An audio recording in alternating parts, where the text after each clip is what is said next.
masque et la plume.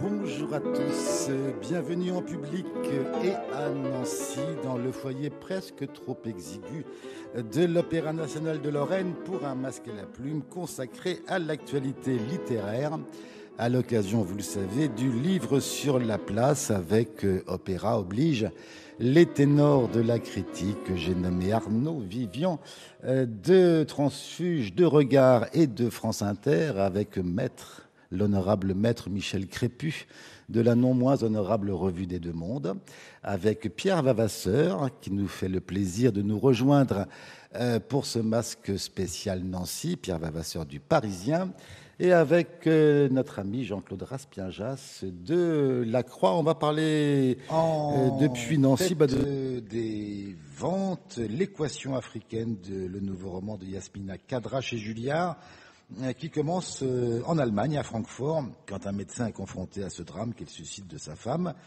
Pour surmonter son chagrin, il part avec un ami richissime, versé dans l'humanitaire, sur un grand voilier direction les Comores, mais au large des côtes somaliennes.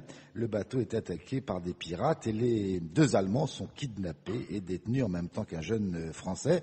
Voilà l'histoire qui d'ailleurs a été ces jours derniers rattrapée par l'actualité, puisqu'il y a eu un fait à peu près identique au large des mêmes côtes somaliennes, avec la façon toujours particulière qu'a Khadra d'écrire et de construire ses livres. Qu'en pensez-vous, Jean-Claude? Ce que j'en pense, je rappelle quand même aux auditeurs que tu es en règle générale un fidèle soutien des œuvres de Yasmina Khadra au masque et la plume. Alors, je comptais me livrer une sorte de mea culpa. Mais c'est la vérité, non? Ah mais oui. Hélas, oui. Ça appartient au passé. Je veux dire, bon, voilà. Mais je comptais rendre hommage. Rendre hommage à mes amis du Masque et la Plume qui régulièrement me tombaient dessus en me disant c'est pas possible.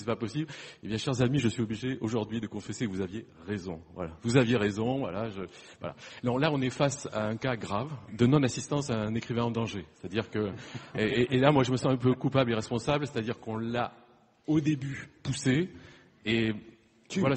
Je sais pas tout seul, mais j'aurais été tout seul comme avec Dariussec à dire c'est pas bon, c'est pas grave, j'assumerais pareil. Mais là, voilà, je vais te dire. Alors là, ça décourage un peu la critique. C'est-à-dire dès les premières phrases, on se dit oulala, c'est mal parti, le voyage va être pénible. Mais c'est même pas qu'il va être pénible, c'est qu'il va être terrible, quoi. Alors là, ça décourage la critique. Alors moi, ce que je vais faire, je vais vous lire quelques passages, comme ça vous allez comprendre que c'est même pas la peine de faire de la critique. Alors, par exemple, quand le héros a peur, Yasmina Khadra écrit « Une sueur froide me verglace le dos ». Et quelques pages plus loin, il dit « Une couche verglacée me cimente le dos ».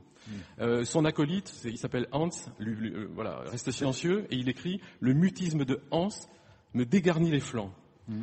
Quand vient le crépuscule, il écrit « C'est la nuit qui revient délester le jour de ses mirages et rendre à l'obscurité la pudeur de ses nullités ». C'est très beau tout ça. C'est pas mal celle-là.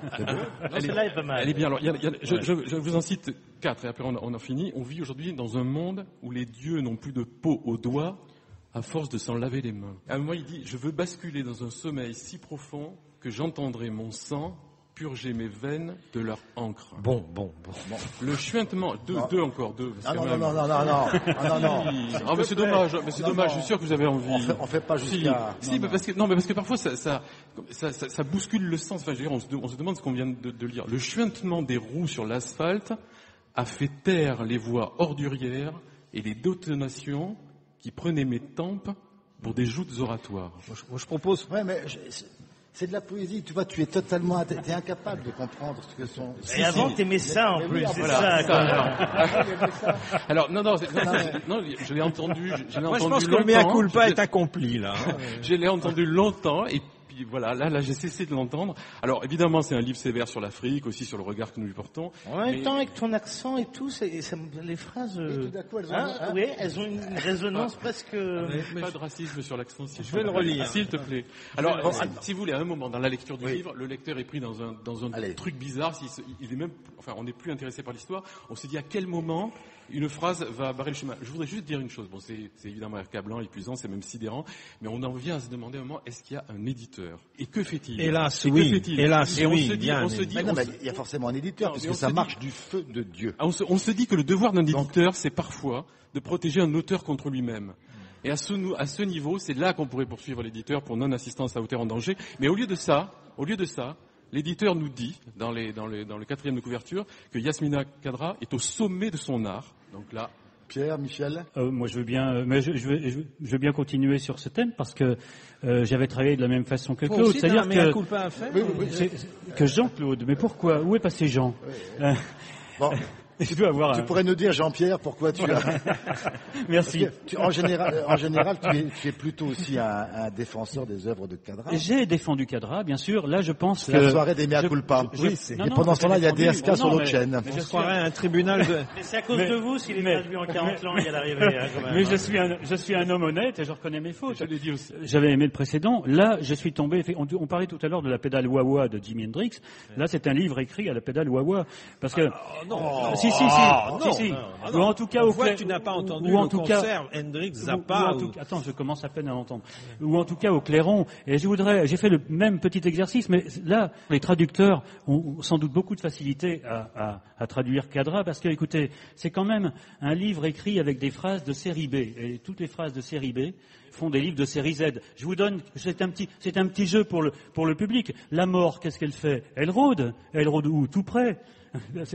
Où est-ce qu'une oreille indiscrète traîne? Mais elle traîne alentour. Où est-ce qu'on opine du chef? D'ailleurs, la page 375, on dodeline du chef chez lui. Les mamelons qu'on voit dans le paysage, ils sont quoi? Ils sont comme moi, ils sont chauves. Les rapaces tournoient dans le ciel, ils ont fait deux comme ça. Hein. La susceptibilité, où est-ce qu'elle est la susceptibilité? Mais la fleur de peau. Les psychotropes, ils sont de synthèse. Les poils sont hérissés. On s'évanouit où? Dans la nature. Et tout le livre est fait comme ça. Le problème, c'est que moi, j'ai descendu de cheval au milieu parce que j'en pouvais plus. Ah, parce que maintenant tu lis à cheval maintenant. Voilà. J'en pouvais plus. Et puis à un moment donné, je me suis rendu compte que j'étais chez Tintin parce que je me suis mis à la place de ce pauvre type qui est dans une geôle.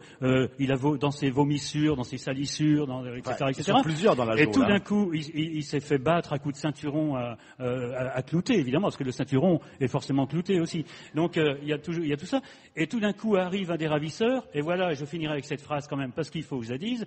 Là, on est chez Tintin et le capitaine Haddock, parce que la pauvre Locke qui est par terre s'exclame: ah, vous voilà enfin, je vous mets le ton parce que c'est quand même, hein, vous allez nous relâcher, espèce d'enflure?